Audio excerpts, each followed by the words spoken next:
And now I think somebody reported because I manage. That's what happened to me. I manage my daughter's soccer Instagram. You know, it's all her soccer highlights. Yeah. It's literally all it is. There's nothing inappropriate, and somebody reported hers, and then because it's linked to all the others, it shut me all down. That's what I ended up finding out. And who did report a soccer? Some other girl. So an esthetician who got pissed off at me because I think I know exactly what happened to me was like, you know, the collagen that you drink. Yeah.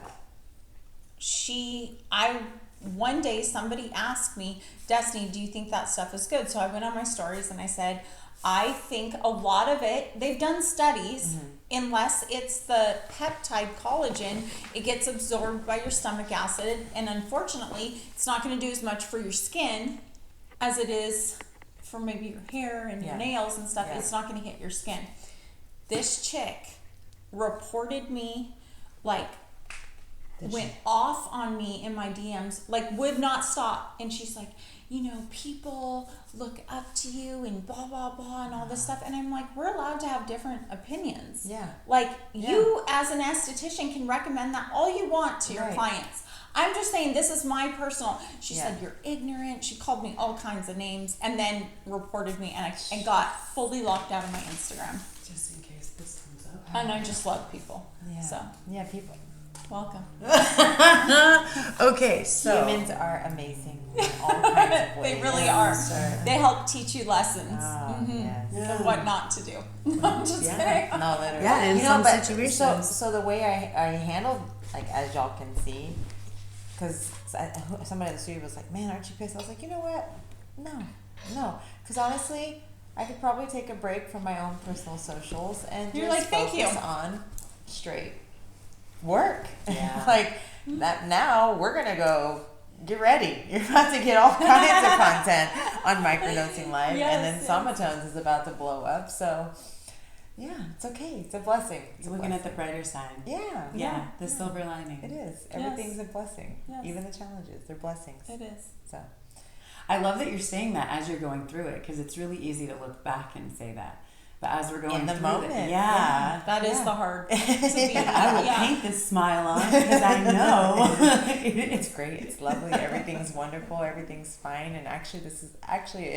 No, I'm not just saying that to say it. No, I really do believe. Yeah. That's the way I reframed it last night, because I was like, I could be pissed, but honestly, whatever. Just gonna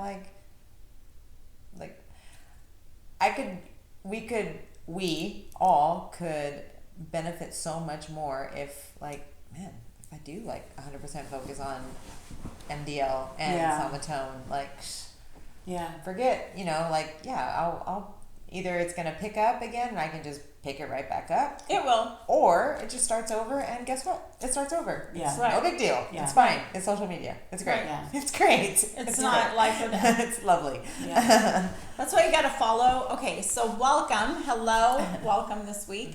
Hi. And I think, that is kind of a good thing to start with, is that it's important that you follow us on Microdosing Life 3, because at any moment, I just shared a experience about my Instagram getting shut down a while ago, because sometimes people report you for things because they just don't like something you've said or someone is wild. So make sure and follow us at Microdosing Life 3, because that's a way to get in contact with all three of us at any time. Yes. And you get all three of us on today, Wednesdays, and I'm going to fix my thing up there, and then tell them about Mondays. And then Mondays, we're doing Maniac Monday, and Kathy will be doing Maniac Monday next week. Wait, so when I finished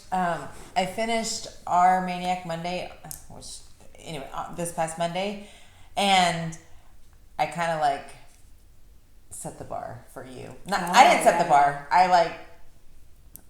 They have an expectation, because I was like, oh, I bet you Kathy's got some she got juice. Some maniac stories. I was like, this girl flies out of planes, is traveling all the time. She's upside down on roofs.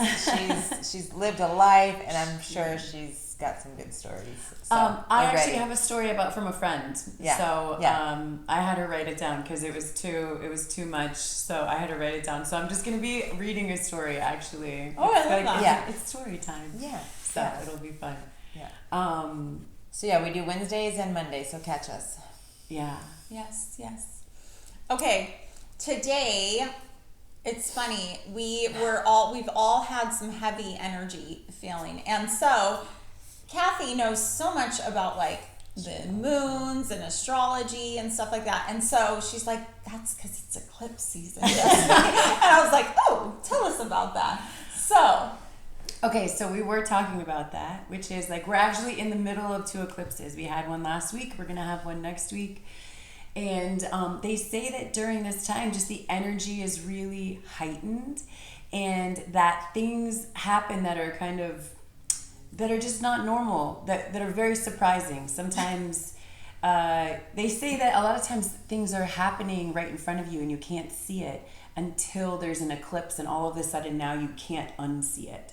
Mm-hmm. So we were just sharing, all of us have known like older men that have passed recently, which kind of goes along with the fact that we just had a solar eclipse. So sun is the masculine energy, and an eclipse is basically like ending something or showing us something very dramatic about that energy. So that's one way to look at it. But all in all, there's a lot I could start going off in astrology, and I won't. Because what it really just made us all recognize is that we're all kind of trying to tune into ourselves and figuring out how to regulate our own nervous system throughout all of these changes that are happening. And not so much like when it's like eclipse season, because some people are like, you're just not aware. Like you're just like we walk in and Destiny was like, man, something's happening because like the energy's just off. And of course, And Kathy's like, well, that's because of these and that. And it's like, oh, okay, that makes total sense. But people that aren't so in tune with astrology, you're just like, it's heavy and you can feel it, and things are off, and life is hitting you left and right.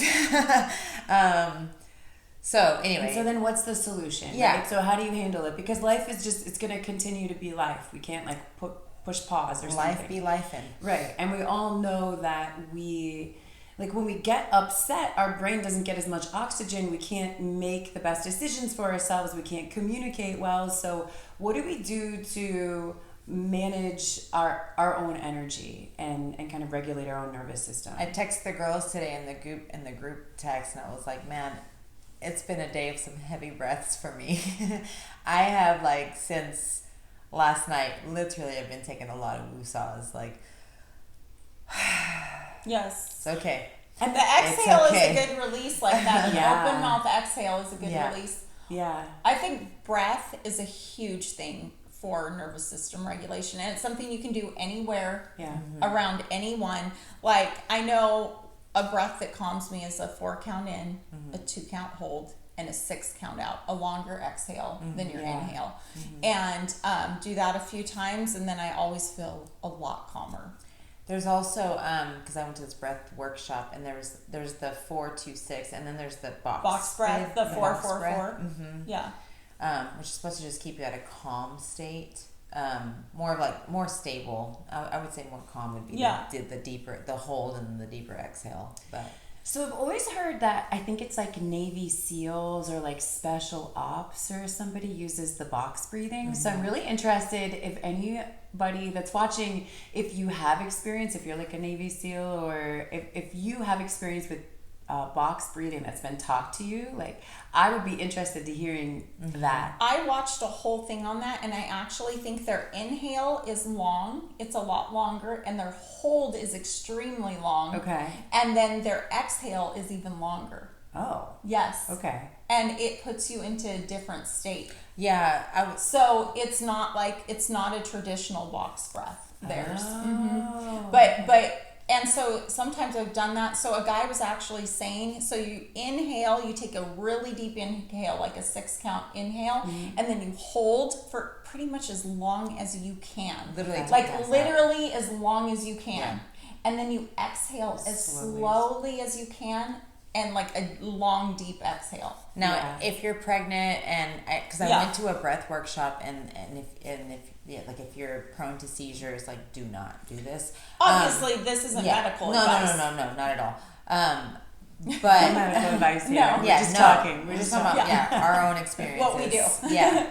I did this breathing workshop, and at the end of each workshop, and it was like an 8-hour thing, but we would end the last hour and a half in this like heavy, intense breathing, and it was exactly what you're talking about, the long inhale, belly inhale, and then a long hold till like damn near pass out hold, like till you cannot, like till you feel like you're literally about to pass out, and then just expel the exhale, and then that just continues and continues and continues, and it literally takes you to like almost as if you're on psychedelics, right? It takes you to a different state to where you can tap into, a different realm, and you can see things, depending on how open you are to it, to that experience. But I mean, it's real. It is breath. real. Breath is so powerful. It is. Yeah. I did that like private thing with Zara, and she had me do like a circle breath rapidly for like an hour, and I had like what you like it. You feel like you're on something. Yeah. And I'm like, what is happening to my body just from breath? So I actually brought one of my friends to one of her last workshops, and my friend, I had to go pick her up because she couldn't drive because she had frozen shoulder or something, and she was like going to go to the surgeon like the next week, and so I just picked her up. I was like, let's just like, and her nervous system was like dysregulated. So I was like, hey man, just like come try this thing with me. So we went there, and then by the end she was like, I'm fine. I remember. That was crazy. wild. Yeah. She was like, I'm canceling my appointment. I think another thing that I have to do when I feel like days like today, when I'm just like, man, it's been a day. It is, like I say this all the time, but it's important for me to be outside. I have to breathe in some fresh air. I have to get that sun on my face. I have to like take a little walk, even if it's like a quick little like. And then, I mean, it's calming. It's just like, it's grounding. Yeah. Yes. Especially barefoot. If you can walk barefoot, it's wonderful. It's very grounding. Yeah. Yeah, I think, Destiny and I both have dogs, so we both go on multiple walks a day. And I've thought so many times how beneficial it is, because I wouldn't have taken myself on a walk many of those days. I think the same thing all the time. They are therapy for me because they force me to get out on my worst days. Yeah. Like my worst days. The days where I wouldn't, like you said, I'd be like, no, thank you. Yeah. And I'm like, okay. When I look at them, I'm like, oh, we're going to go. Yeah. Yeah. That's true. Yeah. And they love you, so they actually help calm my nervous system because they're like, it's a love that humans don't give, and we're incapable of that type of love. Right. So. Yeah. I think there are studies about that as well, just having an animal. I've thought many times like how empty my house would feel if I didn't have an animal. So I think it's very therapeutic, and it's like something else that loves you in this space. And I think it's really good. Yesenia just has actual humans. Yeah, and my actual humans also who drive me crazy, but they keep me like, I can be in my own space in my head, and I'm like, okay, well, I mean, I gotta like kind of pause that because they need me to do whatever. And sometimes like, Mom, come here and do this, and then it's like it like checks me out of my own space in my head and puts me in their world for a minute. And I think those things are, call it avoidant, possibly, but I don't think so. It's just like a little actually shift. Takes you out of yourself. So like when I was younger and I'd be feeling like having a pity party, my mom's like, you need to do something for someone else. And I have to say that when you are serving other people, it really does take you outside of yourself. So I think like it's not being an avoidant. Yeah. Like, you really, truly having to serve your kids takes you outside of yourself. Yeah. And it, Good perspective. yeah. And I think it does give you perspective when you help Yeah. someone else. You're like, you know what? Like, why am I sitting here feeling sorry for myself? Like, my life really isn't bad or whatever, you know? Yeah. Right. And like when we started this discussion today, like when you're in the moment, when you're in some whatever challenge that you're in, like try to find this shift, because I've been really working on this lately for a few months now. I've been like literally, whether like a friend or a student or someone or myself, my kid literally says something and it's like you can kind of victimize yourself or just be so stuck in the challenge of it, like the negative of it, and it's like, you know what, like it's not that bad, it's really not that bad, like here's where, like, shift it to, well, actually if you look at it this way, then here's the blessing of it. Or maybe, you know, you could, like Destiny said, like find the service in it, and service yourself. But you know, like I've been really trying. Like the other day, I think I was talking to a friend and she's like, man, like you're just like so positive and you like have the best answer for everything. I'm like, no, I don't. But like what I'm trying, it's a practice, and what I'm trying to practice is life is challenging, and actually the more challenging it is, honestly, is probably the more blessed you are. Because I mean, you're not going to continue to have these challenges and then be able to work through those challenges. Otherwise, you're just going to get stuck in that rut. Yeah. And if you can like make it through that challenge, and okay, I made it, it's great.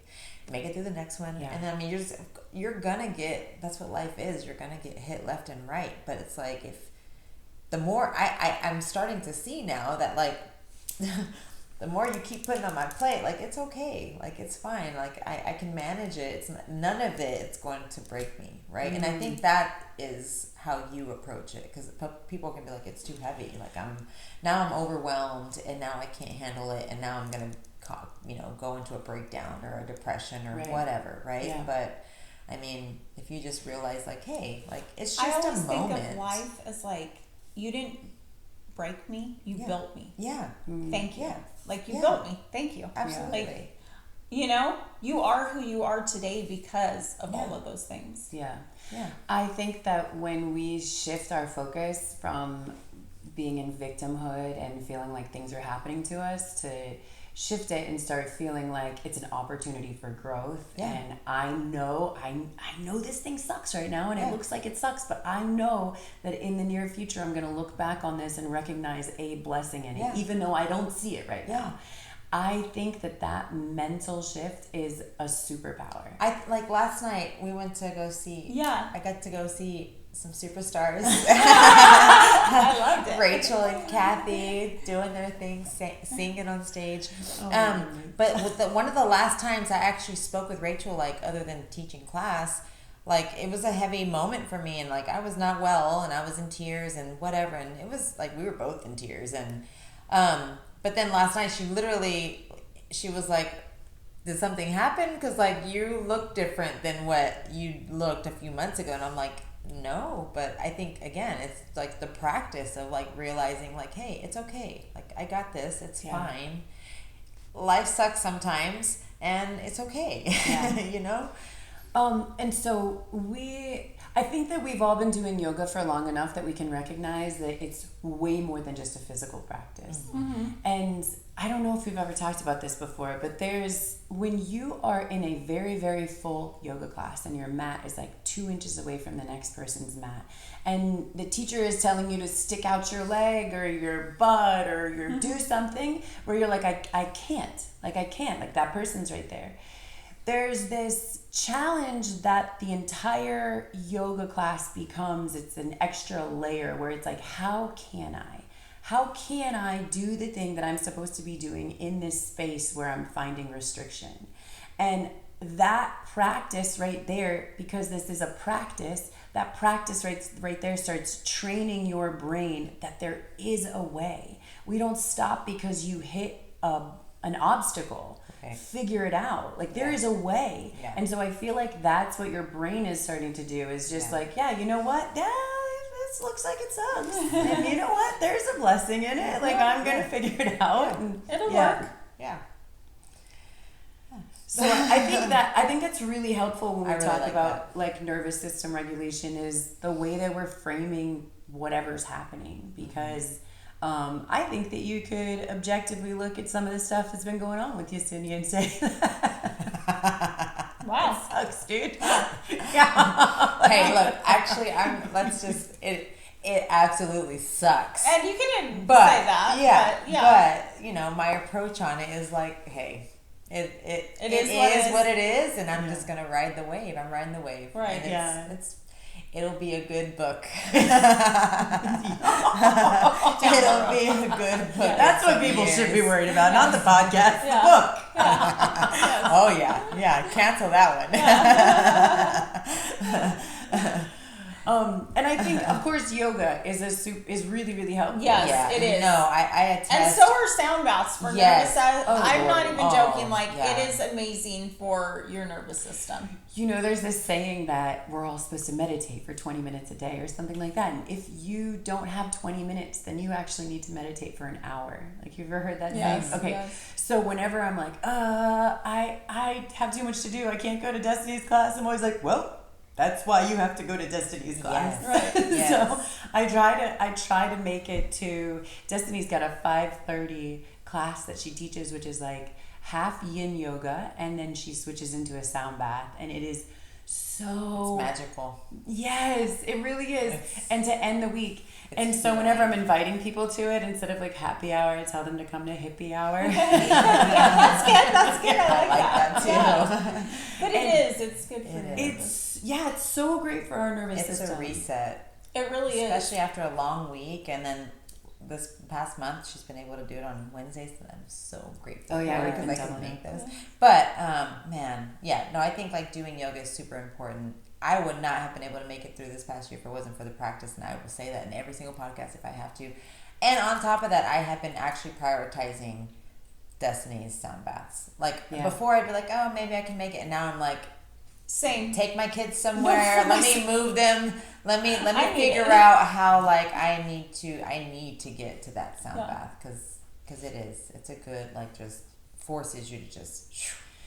And I don't force myself Yeah. either. That's what it's good Yeah. for me too. People are like, "Do you like teaching?" I'm like, "Yes," because it forces me to calm down, slow down, Yeah. and it is like a vibrational massage for Yeah. your brain, for your body. It helps your nervous system. It's super, and we don't take that time. And I think it's another- so hard. a- I have a hard time half the time even laying there, and I'm like, "Okay, this is why I need this. Yeah. Yeah. Another point to This is why I need this." to Kathy's point on when she was describing practicing together in class and being so close. I mean, I absolutely love where you went with it, but I thought you were going to go the other direction. And like, there is also like just so much powerful energy and you can't, it's hard to explain until you're actually in it when you're practicing, whether it is yoga or like in a sound bath, when you're, whatever it is that you're doing in the same room together, like Yeah. the movement. And if you're like actually doing yoga in a class, and the movement and the breath and the just all of it, the mind, body, soul, all of that, the syncing of all that, but then like literally next to someone is a lot more powerful than like just going into yoga class and kind of like, oh, there's a person over there and I'm going to move my mat over here. Like there is a physical difference there. Yeah. The chemistry is like energetically different. Well, they say that our electromagnetic field goes out like 5 feet, right? Yeah. So if you're in somebody else's orb and they're in yours, and you're also in the person next to you, like you can feel it. There's more energy. Whether you're Yeah. aware of it or not. Right. Yeah. There really is more energy there. And I find that very, very true. Like when there's someone close to me, especially when they're working hard, like whether or not they're like able to do all of the poses correctly, when they're working hard, it's like, let's do this. Yeah. Well, and it Even kind of motivates you. Well, Yeah. and even if like they're having like a chill time, it's like it's okay. Like I'm gonna do Right. my thing, but hey, like just we're sharing this energetical field, this space, this aura, right? Anyway, so. And a lot of seasoned practitioners, I've done this myself, will, even if I'll just speak for myself. I've been injured before and gone to a yoga class, told the teacher, hey, I'm injured, but I still want to be here, and I'm going to do the poses that I can, and then either modify or sit them out or whatever, and make some space out, like go to the back of the room or something like that if I'm going to have a practice like that, because of the energy, the focus, the intention, and the intentionality with the breath, right? Because if I'm spending an hour at my house working or in the studio, I'm probably going to be a lot more conscious about my breathing in the studio, right? Where someone's literally telling me to do that. Breathe in, breathe out. Okay. So I think just being in that space, I've had students come in and lay on their mat the entire time. The entire time. But that's what they needed. That's what they need. Yeah. And like, especially if you're working through an injury, obviously listen to your body and, you know, do what's best for you. But I personally feel like going into that class, even if you can barely do like 1 or 2 poses, or maybe no poses at all, and you're literally just laying there, but laying in, if it's I highly recommend a heated yoga, you're gonna do more movement, forcing yourself to go to that class, even though you're like, I can't do it because I'm injured and I'm gonna look stupid just laying there, versus doing what? Sitting at home on a couch where now you're like locking up whatever it is, or sitting in at your desk, or laying on your bed, or whatever. Like you are going to be in that space where it's just energetically, mindfully, like you're motivating you to breathe at least, right? At the minimum. Or maybe like take the little tiny twist and realize, or maybe straighten your knee and realize, okay, like I can start to bring some mobility into whatever your injury is. Yeah. But anyway. I think we're gonna wrap it up. Okay.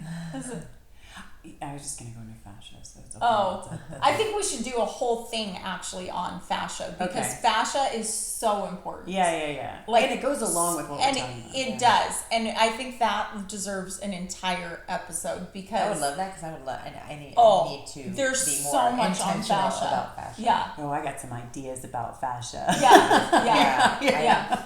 Sarah brought this little tool. Yeah, we gotta wrap it up. But, Yeah. but I'm like, we could go. I could go off, and tons of people. I mean, there's so much information on fascia. But thank you guys. So, literally, your breath. I think across the let's board, take a we'll deep breath all together. agree. Take a big yes.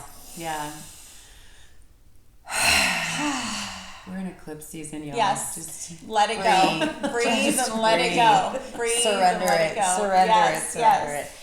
Catch Kathy on Monday. It's our turn for our Maniac Monday. So catch her on Monday. It's a juicy story, and it's written by someone who is writing a book. So it's written so well. So I think you guys are really going to enjoy it. I can't wait. Exciting. She'll post on our Microdosing Life TikTok story about like around the time that she'll go on later in the day, and then just, you know, log on and watch out for it. Yeah. So we'll see y'all soon.